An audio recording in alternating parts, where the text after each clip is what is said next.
प्रातः स्मरणीय विश्ववंदनीय संतों के सम्राट सदगुरु कबीर साहिब जी के पावन चरण कमलों में त्रैवार साहिब बंदगी करते हुए मेरे मन मंदिर के आराध्य परम पूज्य गुरुदेव जी, अर्चनीय वंदनीय संत समाज, समस्त गुरुजनों के चरण कमलों में त्रैवार बंदगी करते हुए कबीर आश्रम देवरी चैनल से जुड़े हुए समस्त श्रोता बंधुओं को, माता बहनों को, प्यारे प्यारे नन्हे मुन्ने बच्चों को एवं आदरणीय बुजुर्ग दादा दादियों को, सभी को सुबह की हार्दिक शुभकामनाएं हैं। आज का दिन सभी के लिए सुखद एवं मंगलमय हो, सबके जीवन में कल्याण एवं परम प्रसन्नता की प्राप्ति हो। इसी उद्देश्य को लेकर के आज सदगुरु कबीर साहिब जी का बहुत मार्मिक यह शब्द में लेकर के आई हूँ। सदगुरु कबीर साहिब जी इस शब्द में भाव सागर से अपने आप को बचाने का उपाय बताते हैं। इस संसार में आकर के जीव जो दुख भोग रहा है, इन सभी दुखों की मुक्ति का उपाय और इस दुख में पड़ने के कारण का और निवारण का, दोनों का सदगुरु कबीर साहिब आज बहुत सुंदर उदाहरण देकर के हमको समझाने का प्रयास किए हैं। तो आइए मैं आप सबके बीच यह पद रखूं। सदगुरु कबीर साहिब जी इस पद में बहुत सुंदर बात कहते हैं।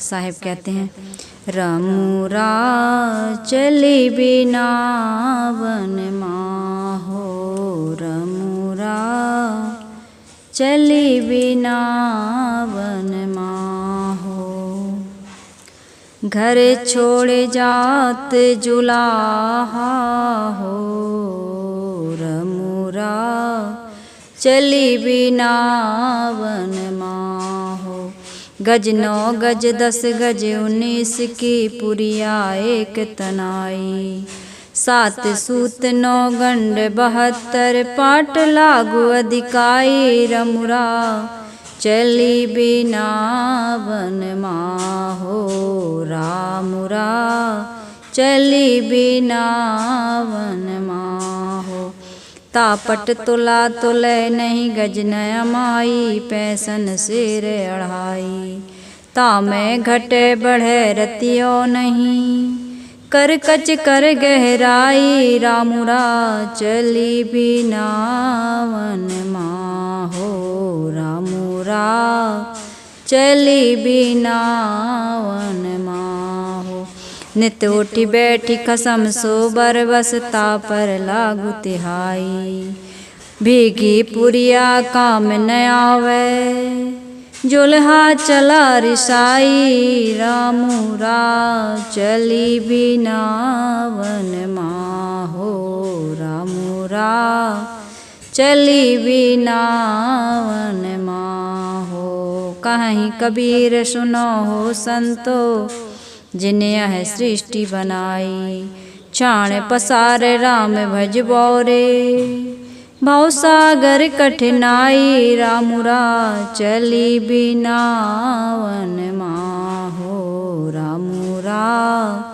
चली बिना वन माहो। सदगुरु कबीर साहिब जी इस पद में रमैया राम जीव को यह उपदेश दे रहे हैं, यह संदेश दे रहे हैं कि यह शरीर जो एक चादर की संज्ञा सदगुरु कबीर साहिब ने यहाँ दी है और एक जुलाहे का सुंदर चित्रण खींचा है।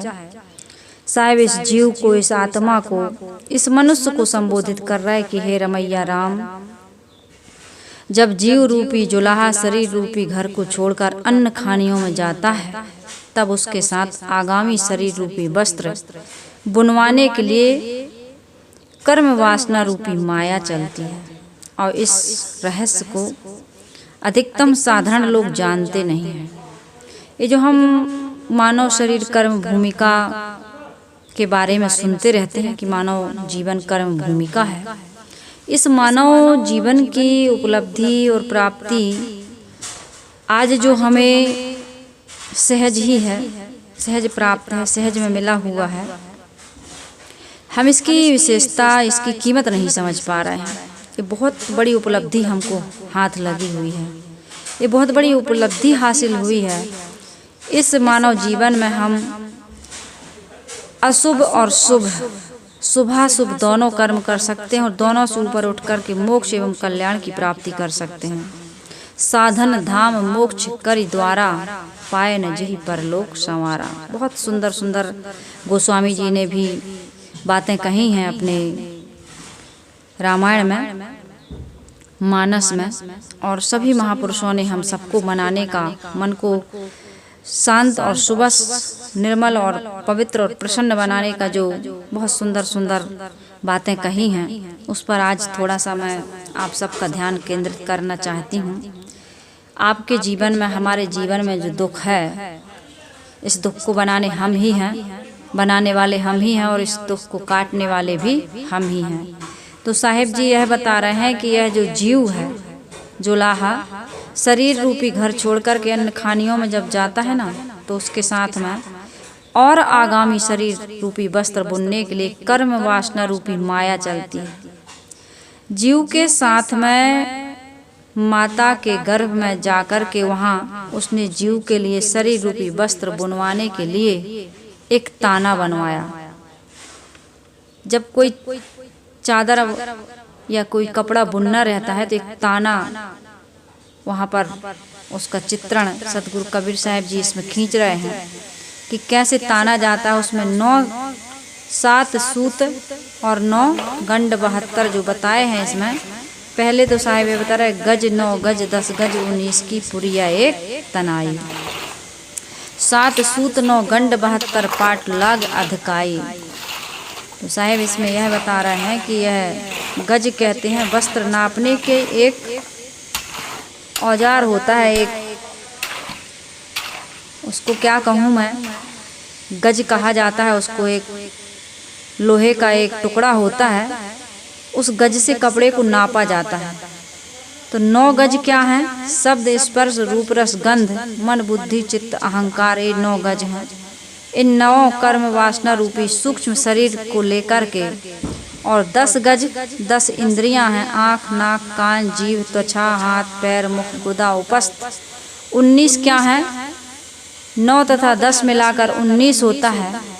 तो ये दोनों मिलाकर के 19 हो गए। पुरिया है ताना, ये ताना है थान शरीर, और 7 सूत रस रक्त मांस मेद अस्थि मज्जा तथा वीर्य। 9 नाड़ियां हैं, पूखा गंधारी गणेशनी कुहू अलम्बुसा पयस्विनी हस्तनी वारुणी तथा शंखनी। गांठ गंड कहते हैं गांठ को। 72 नाड़ियां हैं, 16 कंडराएं हैं, महास्नायु मोटी नसें हैं, 16 जाल महीन नसें, 4 रज्जु 7 सेवनी सेवन जैसे शरीर की कितनी किसी अंश के योग, मस्तिष्क में 5 जीभ में 1 शिश्न में 1 14 अस्थि संघात 4 सीमंत 1 त्वचा अथवा 72,000 नाड़ियां। ये पाठ क्या है? फैलावा पन्ह वस्त्र अधिकाई अर्थात उत्तम, गज न अमाई मन शांत नहीं हुआ, करकच यानी झगड़ा, गहराई यानी बहुत ज़्यादा झगड़ा हुआ है। एक कौन कर रहा है झगड़ा?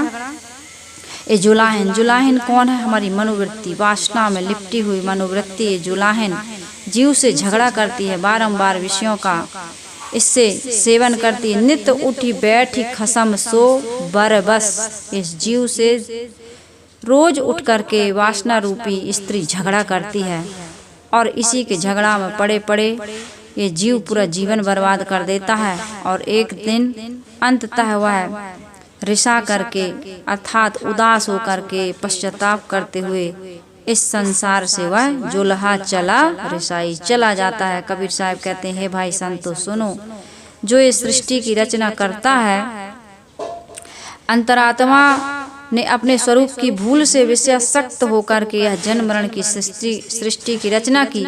हे पगले, सारे विषय प्रपंच का पसारा छोड़कर उस अंतरात्मा का तू भजन कर। छाण पसार राम भज बोरे। हे पगले, तूने जो वासना का प्रपंच रच कर के खड़ा किया है उसका तू त्याग कर दे, क्योंकि इस वासना को बनाने वाला तू ही है और इसे त्यागने वाला भी तू ही है।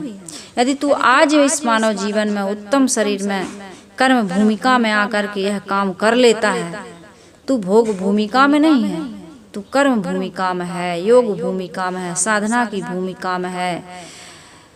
यदि तू कल्याण की भूमिका में आकर अपने आप को वासनाओं से मुक्त कर लेता है, बंधनों का, वासना का त्याग कर देता है, तो जन्म मरण रूपी भवसागर से तरना तेरे लिए कठिन नहीं होगा। इच्छा करी भवसागर जामे बोहित राम आधार, कहीं कबीर हरि शरण गो खुर बच विस्तार। सदगुरु कबीर साहिब जी इसी बीजक में अन्य जगह यही बात कहते हैं कि इच्छा करने से तूने संसार की वासनाएं इकट्ठी कर ली हैं। आज तू इच्छाओं का, वासनाओं का त्याग कर दे और सदगुरु रूपी हरि की शरण में चला जाए तो तेरे लिए भवसागर तरना इतना सरल हो जाएगा। जिस प्रकार से गाय के बछड़े के खुरचाप को लांघ जाना आसान होता है, एक छोटा सा बच्चा भी लांघ जाता है, उसी प्रकार जिस संसार सागर से तरने के लिए तू कहता है कि असंभव है, बड़ा कठिन है, हमसे नहीं होगा, उस संसार सागर को तू बड़ी सरलता से, सहजता से पार कर सकता है। तो ये मन हमें कैसे परेशान करता है, मन में वासनाएं कैसे आती हैं, इन वासनाओं को कैसे जीता जाता है और इस वासना को जीतने के बाद हमारी स्थिति क्या होती है, यदि जीव इस वासना का त्याग कर दे तो उसे क्या मिलता है और उसकी स्थिति क्या होती है। इन विविध विषयों पर आइए मैं आपके साथ बहुत सुंदर चर्चा करती हूँ, बहुत सुंदर उदाहरण और कुछ घटनाओं को मैं आपके बीच में पेश करूँगी। तो मेरा निवेदन है कि आप इस वीडियो को अधूरा छोड़ करके ना जाएं, ताकि पूरा समाधान आपको मिले। और जिस दुख से, परेशानी से आप व्यथित हैं, आपका मन अशांत है, पीड़ित है, दुखी है, बिलबिला रहा है, जगह जगह आपके जीवन में दुख आ रहा है, वो सारे दुखों की समाप्ति आज मैं अपने विचारों के अनुसार जो मैं अपने जीवन में प्रयोग करती हूँ, सारी विधियाँ आपको बताने जा रही हूँ। भी टाइम मिलता है आपको, उसमें आप याद करो इन सदग्रंथों को। तो याद जब आप कर लोगे तब उस पर कुछ चिंतन करोगे। तो हम लोग मैं यही करती थी, ध्यान में जाती थी तो वही याद करती थी। तो मैंने यही बताया कि पहले बुरे विचारों को त्यागना है और अच्छे विचारों को अपने जीवन में दोहराते रहना है। इसी को वैराग और अभ्यास कहते हैं। वैराग क्या है कि जो अनावश्यक है, जो हमें बंधन देता है, हमारे लिए दुखदायी है, उसको छोड़ते जाओ, ये वैराग हो गया। और जो हमारे लिए कल्याण में सहायक है उसको याद करते जाओ, दोहराते जाओ, दिनचर्या में शामिल करते जाओ। ऐसा स्वभाव बना लो। जैसे क्रोध का स्वभाव हो जाता है ना, तो आदमी कितना रोकता है, लेकिन क्रोध कितने जल्दी आ जाता है। उसको लाने के लिए हमको पता भी नहीं चलता, वो आ जाता है। तो ऐसे हमारा स्वभाव बन जाए, अच्छे विचारों को सोचना, अच्छी बात करना, अच्छे चीजों पर फोकस रखना, हमारा ये सारा चीज अच्छी बातें हमारे वृत्ति में घूमती रहनी चाहिए, पुनरावृत्ति होती रहनी चाहिए, अच्छे अच्छे विचार आते रहने चाहिए। और इसके बाद में फिर निर्विचार हो जाओ। एकदम से निर्विचार नहीं होगी, विकारों को त्यागो, सद्गुणों को ग्रहण करो, अपने कुमन को सुमन बनाओ, है ना। पहले कुमन है मन हमारा, सुमन बनाओ, फिर अमन हो जाओ। तो ये सारी चीजें मैं इसलिए बता रही हूँ कि हमारा मन क्या है, बिगड़ गया है। तो पहले तो मन को सुधारो। मन को यदि आपने सुंदर बना लिया, सुलझा लिया, इसमें जगह जगह गांठ पड़ गई, जगह जगह इसमें कई प्रकार के विकार आ गए, मन ही से तो विकार उत्पन्न होता है। महात्मा बुद्ध जी भी कहते हैं कि मन मुख है। उन्होंने देखा, चिंतन किया, तो उनको लगा कि मन में जो ममता है, मोह है, आसक्ति है, राग है, द्वेष है, जो भी विकार है, पहले इनको त्यागना है। इनको त्याग देंगे तो स्थूल भोगों का भी त्याग हो जाएगा। और दोनों को लेके चलना है। लेकिन कोई ये ना कहे कि पहले मन ही को ठीक कर लेगा, पहले आप आचरण को ठीक करो। आचरण पहले, जैसे गलत जगह जाना, बैठना, वाणी से बोलना, है ना, गलत स्पर्श करना, ये सब बंद करो। तम्बाकू खाना, बीड़ी पीना, सिगरेट पीना, शराब पीना, मांस खाना, लड़ना झगड़ना, ये सब बंद करिए। धीरे धीरे गलत लोगों की संगत बंद करिए। धीरे धीरे क्या होगा कि आपका मन वैसा ही बन जाएगा। फिर सही जगह जाने लगोगे तो मन पर भी तो भाई इनपुट जो होगा वही आउटपुट होगा। जो रहे करवा सो निकले टोटी, जो कहा है कि करवा में तुम जो डालते जाओगे वही तो निकलेगा उससे। तो ऐसा चीज डालो मत। कि जो निकलते समय फिर आपको बदबू दे, गंदगी दे। भाई मन में जो संस्कार भरते जाओगे वही तो निकलेगा। तो मन को ठीक करना है। एक बहुत अच्छा भजन है, क्या है? नहीं जीतना है इस मन को सिर्फ समझना है। नहीं जीतना है इस मन को सिर्फ समझना है। ए सेवक से नहीं है ज्यादा, ए सेवक से नहीं है ज्यादा, मन का नहीं उलझना है, मन से नहीं उलझना है। ए मन से उलझो मत, मन को कोसो मत, मन को प्यार से अपने बस में करो। ये मन हो जाता है बड़ा सरल। मन कोई स्वतंत्र सत्ता नहीं है कि आप जैसा चाहें और वो अपनी चलाए, ऐसा नहीं है। आप जैसा चाहेंगे वैसा अपना मन बन जाता है। तो साहिब कह रहे हैं गज ना अमाई, अर्थात मन शांत ना होना।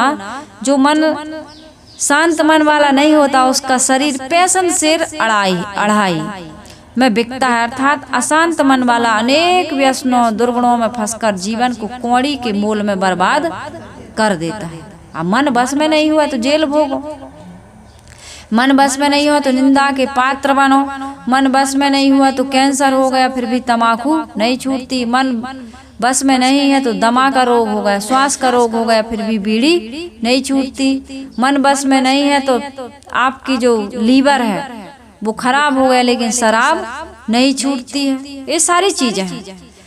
आपका शरीर बूढ़ा हो गया। गुरुदेव जी एक घटना बताया करते थे कि एक गांव में एक बड़ी सुंदर स्त्री थी, बहुत सुंदर स्त्री, और कुआं पे पानी भरने गई।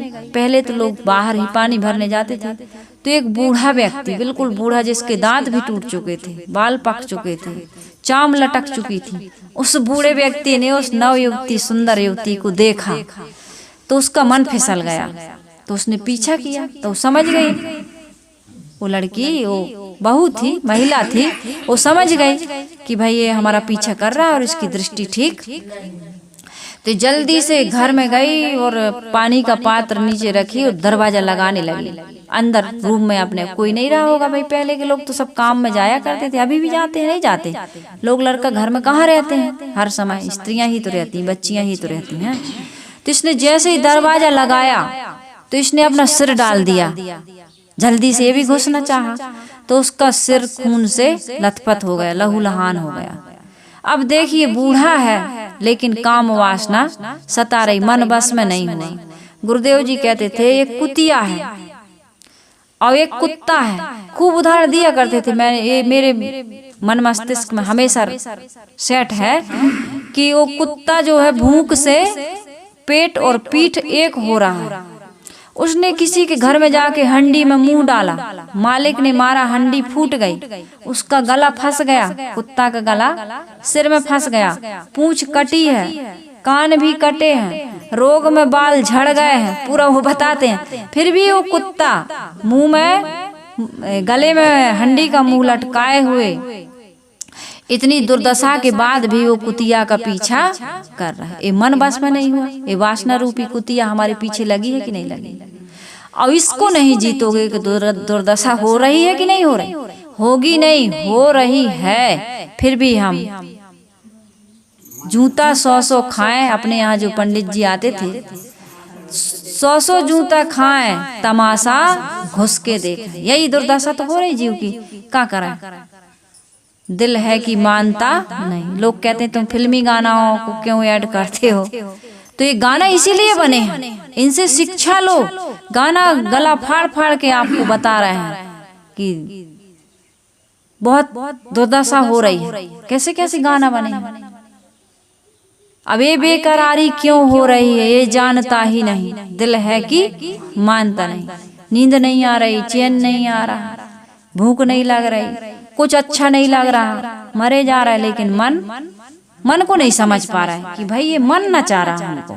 तो साहिब का कह रहा है पैसन सिर अढ़ाई। ये पैसों में, कौड़ियों के दाम में एक बीड़ी के लिए बिक जाते हो तुम, नहीं बिक जाते। शुरू में आदमी एक कस मारता है, एक कस, फिर 2, फिर ऐसे ही मारते मारते आज एक बीड़ी शायद 2-3 दिन में पीता रहा होगा इंसान, पहले पहले जब पीना शुरू किया।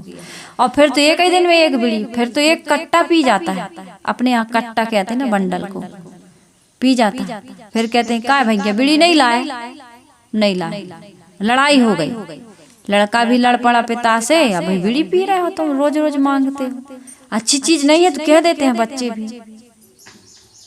तो ये सारी चीजें अपनी कीमत कितनी घटा लिए, अपने एक मन को बस में ना करने के कारण, एक मन को बस में ना करने के कारण से आदमी की दुर्दशा हो रही है। एक मन को बस में कर ले। एक व्यक्ति ब्रह्मा जी की तपस्या करने गया, ब्रह्मा जी प्रकट हुए, भाई क्यों तपस्या कर रहे हो, क्या बात?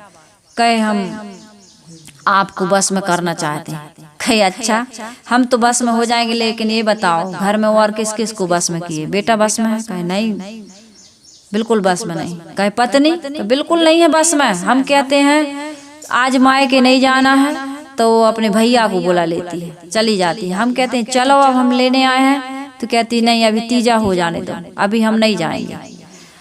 तो कहेगी तुम्हारा नौकर बस में है? कहे नहीं नौकर भी बस में नहीं, वो भी अपने मन से काम करता है और मन ना पोसाए तो छोड़ के भी चला जाता है।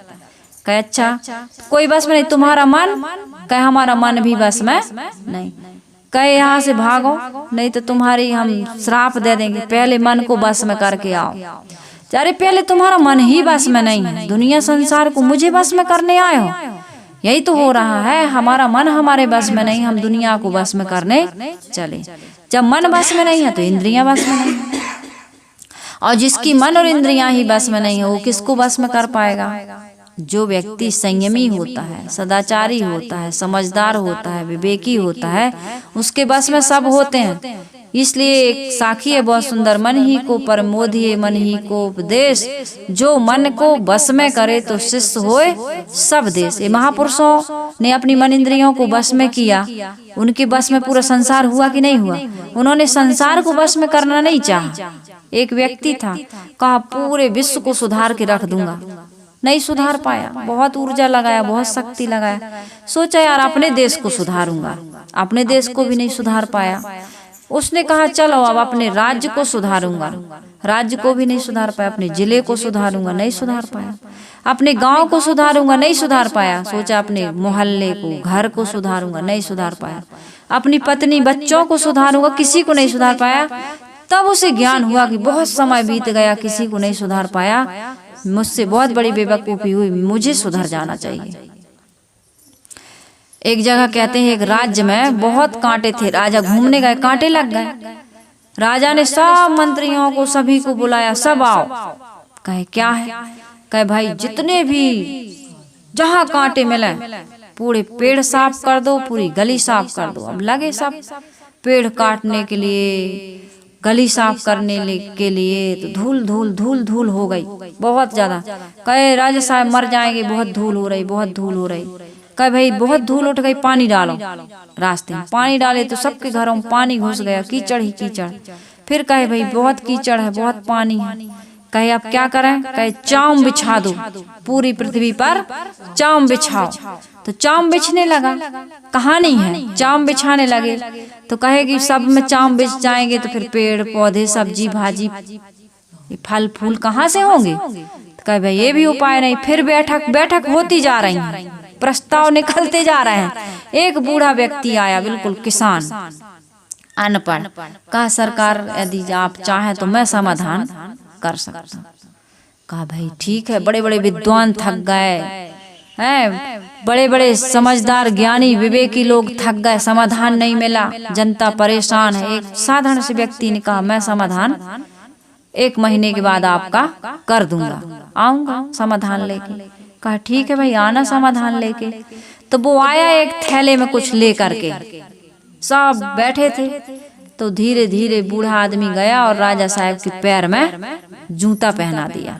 कहा राजा साहब चाहे जैसा कांटा हो, कुछ भी हो, कहीं भी हो, ये जूता ऐसा है कि आप इसको पहन लेना, दुनिया में कहीं भी घूमना आपको कांटा नहीं लगेगा। शायद उसी दिन ये जूते का आविष्कार हुआ हो, तो आवश्यकता ही आविष्कार की जननी है। तो समस्याएं हैं तो समाधान भी है। लेकिन जहाँ समस्या पैर में कांटा लगा तो पैर में जूता पहनो। मन तुम्हारा परेशान है तो पहले मन को ठीक करो। आप इसके कारण परेशान, उसके कारण पर उसको ठीक, वो ठीक नहीं होंगे। आपका मन परेशान है ना, पहले मन पर काम करो। तो साहब यही कह रहे हैं कि पैसन शेर एक गज ना अमाई, इसके कारण से पैसन शेर खड़ा है। ये मन एक छोटा सा तुम्हारा मन, तुम्हारा बनाया हुआ मन तुम्हें परेशान कर रहा है, उस मन को तुम ठीक करो, मन को जीतो। जो मन को जीत लेता है वह आदमी संसार में सबसे बड़ा सुखी इंसान कहलाता है।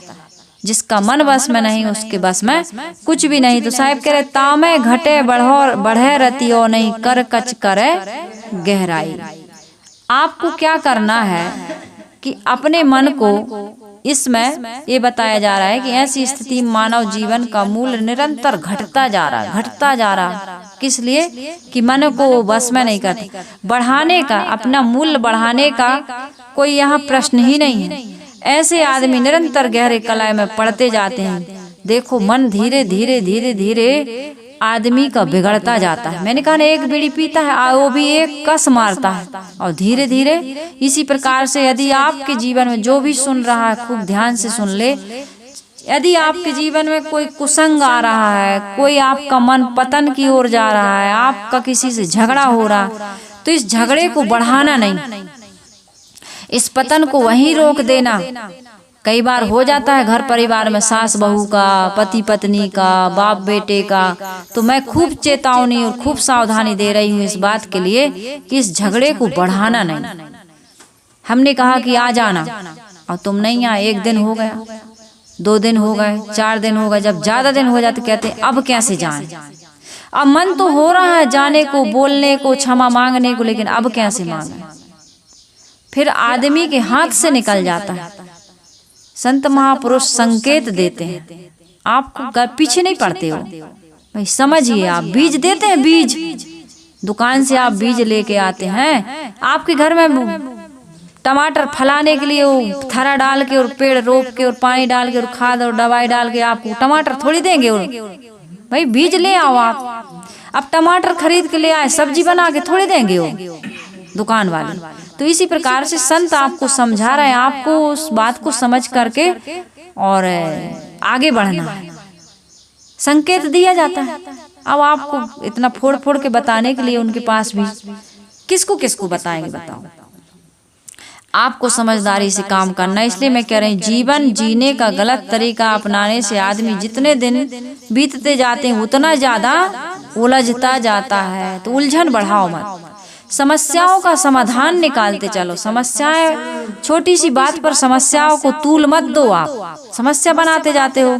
गेंद छत से जीने पर जब गिरती है तो क्या होता है, नीचे के नीचे आ जाती है कि नहीं। वो वहाँ ठहरने वाली नहीं है। एक स्टेप से दूसरे स्टेप से बिल्कुल नीचे आ जाती है। यही दशा जीवन की है। जीवन को तुम राग द्वेष कलह कल्पना चिंता शोक नाना दुर्व्यसन विकारों में नीचे गिराते जा रहे हो। इसको उठाने का प्रयास करो। ये मन ऐसा है, जैसा आप इसको सजेशन देंगे वैसे ही काम करेगा। इसलिए संगति पर ध्यान दो, साहित्य पर ध्यान दो, और अपने संस्कारों को समझो कि संस्कार हमारा कैसा है। गलत की ओर जाता है तो सदैव आप अच्छे की तो ओर इस मन को गति प्रदान करो। तो इसलिए मैं ये कह रही थी कि ये क्रम हमेशा चालू रहता है। कर कच करे गहराई। मन के द्वंद्व अधिक बढ़ते जाते हैं। मन में जितना अधिक कलह होगा उतना अधिक कलह जीवन के व्यवहार में बढ़ता ही जाएगा। आगे साहिब कह रहे, नित उठ बैठ खसम सो बरबस तापर लागू तिहाई, है ना। आदमी सुबह उठता है, नित उठी बैठी खसम सो बरबस। खसम कौन है? जीव खसम है। तो उसके साथ ये वासनाएं, गंदी गंदी आदतें भी उठ जाती हैं। उठे पहले तंबाकू, पहले बीड़ी, पहले शराब, अब तो आजकल बेड टी। पहले बेड टी पिलाओ तब कहीं हमारे सरकार या मालकिन उठने वाले, हमारे बच्चे उठने वाले हैं। ऐसा हो गया। तो कितना गंदी गंदी आदतें बना लिए हो कि उठते ही ये तुम्हारे ऊपर सवार हो जाती है। तुम वही खाते पीते सोचते विचारते लड़ाई झगड़ा गंदे गंदे विचार करते करते सोए थे और वही फिर से उठते ही वो सवार हो गए। तो साहिब कह रहे नित उठी बैठी खसम सो बरबस, बरबस समझते हो परवश हो गए तुम, जबरदस्ती बलात्कार तुम्हें जबरदस्ती किया जा रहा है। तो तापर लागू तिहाई, तिहाई यानी आपका शरीर भी अब क्या हो गया है, तीसरापन आ गया शरीर में। तिहाई यानी तीसरापन, बालपन, जवानी और तीसरा आ गया बुढ़ापा, जर्जरता, अंत में मृत्यु ही होनी है। तो तापर लागू तिहाई, वासनाओं में उलझते उलझते तुम्हारा बुढ़ापा आ गया। अब आगे साहब कह रहे भीगी पुरिया काम न आवे जोलहा चला रिसाई। अब जीव निराश उदास दुखी हो करके फिर इस संसार से जाने का समय आ गया। उसने अपना काम नहीं कर पाया। तो आपको करना क्या है, सबसे पहले मन को करना है। ये मन के बारे में एक बहुत सुंदर भजन है, इस भजन को मैं आपके बीच रखूं। बहुत प्यारा भजन है। बिना कैसे गाते हैं, चलो। बिना सिर पैर का दुश्मन प्रभु हरदम सताता है। बिना सिर पैर का दुश्मन प्रभु हरदम सताता है। कभी आनंद में ले जा, कभी दुख में फंसाता है। कभी आनंद में ले जा, कभी दुख में फंसाता है। करे निस दिन दगाबाजी दिखा के लोभ विषयों का। करे निस दिन दगाबाजी दिखा के लोभ विषयों का। सजा कर काम की सेना कलह उससे कराता है। बिना सिर पैर का दुश्मन प्रभु हरदम सताता है। कभी आनंद में ले जा, कभी दुख में फंसाता है। यदि एकांत में जाकर करूं निर्वार चित्त वृत्ति। यदि एकांत में जाकर करूं निर्वार चित्त वृत्ति। वहाँ भी दौड़ कर पाजी बड़ा दंगा मचाता है। वहाँ भी दौड़ कर पाजी बड़ा दंगा मचाता है। बिना सिर पैर का दुश्मन प्रभु हरदम सताता है। किया प्रयत्न बहु तेरा न पाया भेद दुश्मन का। किया प्रयत्न बहु तेरा न पाया भेद दुश्मन का। लखा दो वाही है गुरुवर नहीं बस में वो आता आता है। लखा दो वाही है गुरुवर, नहीं वस में वो आता है। बिना सिर पैर का दुश्मन प्रभु हरदम सताता है। कभी आनंद में ले जा, कभी दुख में फंसाता है। हुआ प्रकाश अति व्याकुल, पड़ा तब दास चरणों में। हुआ प्रकाश अति व्याकुल, पड़ा तब दास चरणों में।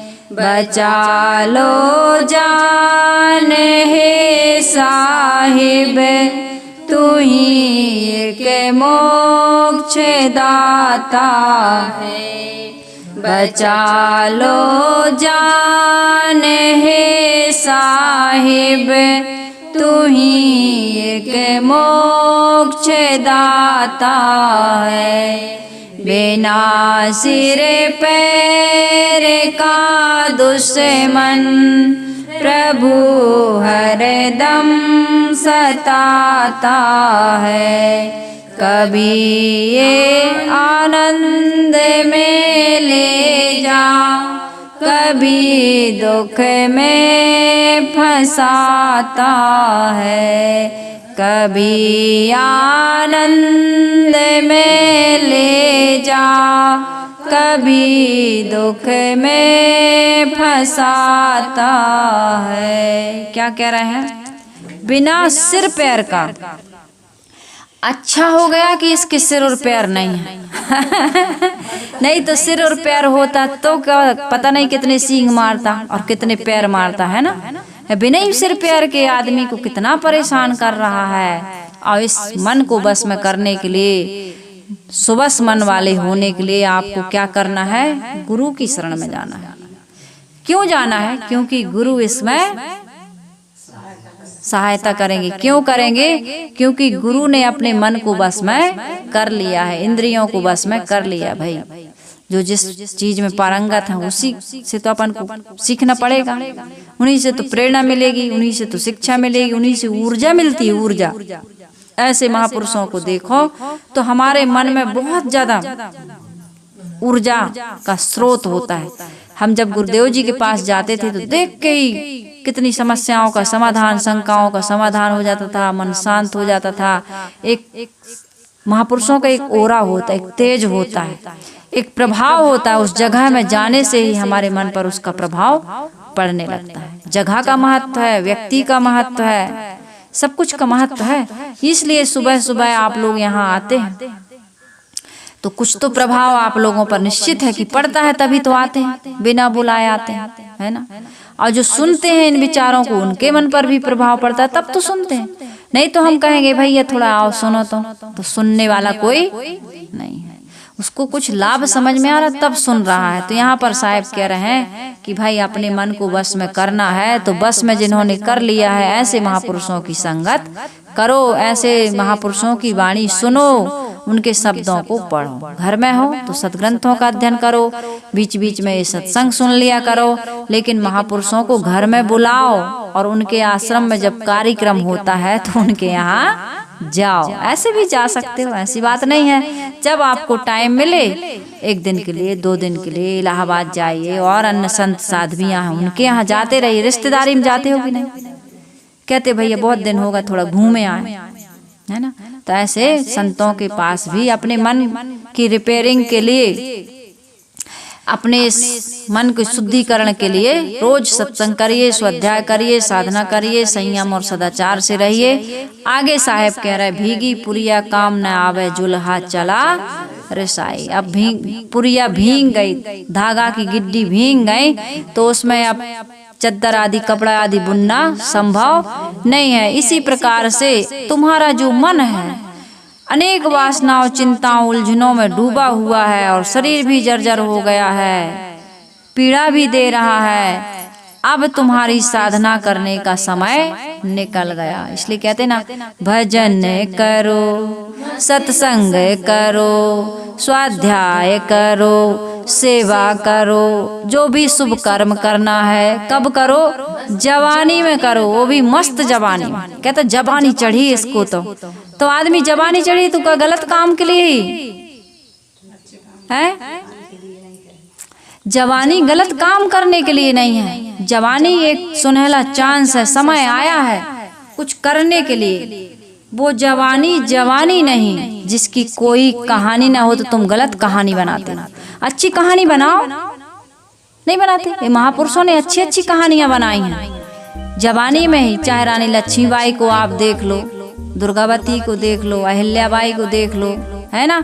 चाहे संसार के महापुरुषों को देख लो, वैज्ञानिकों को देख लो, ये जवानी में तो किए हैं क्या कि कोई बुढ़ापे में किया? कोई किए होंगे बुढ़ापे में। तो जो भी करना है कब करो? मस्त जवानी में।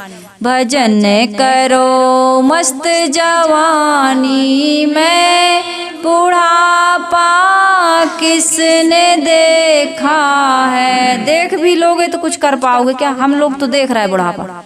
यहाँ ज्यादातर मेरी वाणी सुनने वाले शायद बूढ़े लोगों की संख्या ज्यादा होगी, क्योंकि बूढ़ों को पता चल गया धोखा खा गया, तो अब जग जाए, है ना। बीत गए दिन भजन बिना रे। हाँ, अब भजन बिना बीत गए, तब सोच रहे कर ले कुछ काम। तो बुढ़ापा देख भी लोगे तो साहब कह रहे हैं कि भीगी पुरिया काम ना आवे। अब जुल्हा चला, साहब बैठना तो चाहते हैं लेकिन घुटना नहीं मुड़ते। साहब ध्यान शिविर में भाग तो लेंगे लेकिन बैठ नहीं पाते। तो खड़े खड़े ध्यान करोगे क्या भाई? खड़े खड़े ध्यान करोगे? कितने लोग बैठ लेट के करते हैं, तो लेट के करने वाला तो लेट हो गया, बहुत लेट हो गया। उसका ध्यान नहीं लगेगा, वो तो गया।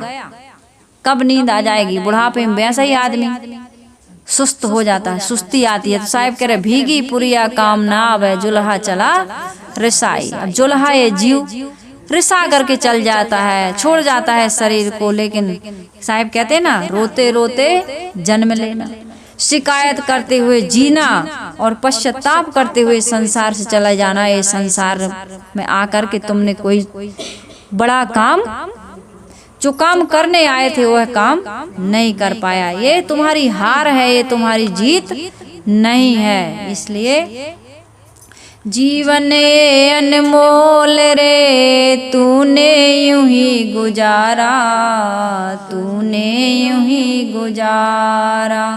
बड़ा कठिन है मानव का ये, बड़ा कठिन है मिलना जन्म दोबारा।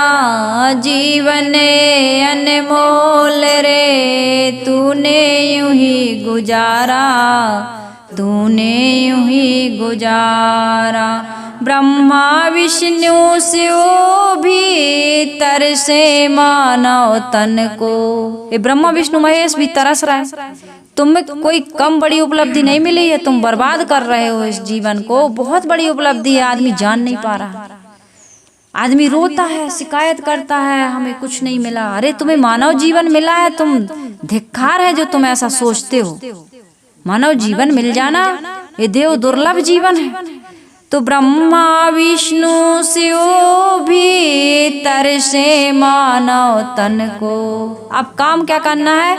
रोक सके तो रोक ले पापी चंचल मन को। वही बात आ रही ना, ये मन तुमने पापी बना दिया। रोक सके तो रोक ले पापी चंचल मन को, और नहीं रोकेगा तो क्या करेगा? पछताएगा, बह जाएगी जबे समय की धारा। जीवन अनमोल रे, तूने यूं ही गुजारा, तूने यूं ही गुजारा। बड़ा कठिन है मानव का ये, बड़ा कठिन है मिलना जन्म दोबारा।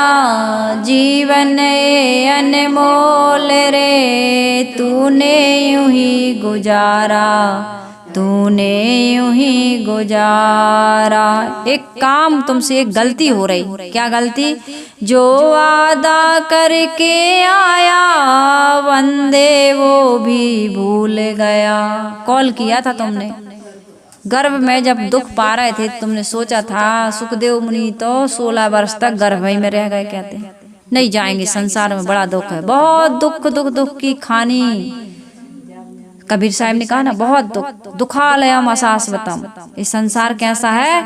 दुख से पूर्ण और अशाश्वत है, सत्य नहीं है, जो क्षण क्षण बदल रहा है, परिवर्तन हो रहा है। ये संसार है, ये शरीर जिसमें हम रह रहे हैं बदल रहा है, हमारे लिए बहुत बड़ा दुख का कारण बनने वाला। जीते रहेंगे तो जर्जरता आएगी, रोग लगेंगे, ये पीड़ा देगा ये शरीर। अकिंचनता, असमर्थता और अकेलापन का मुंह देखना पड़ेगा हमको।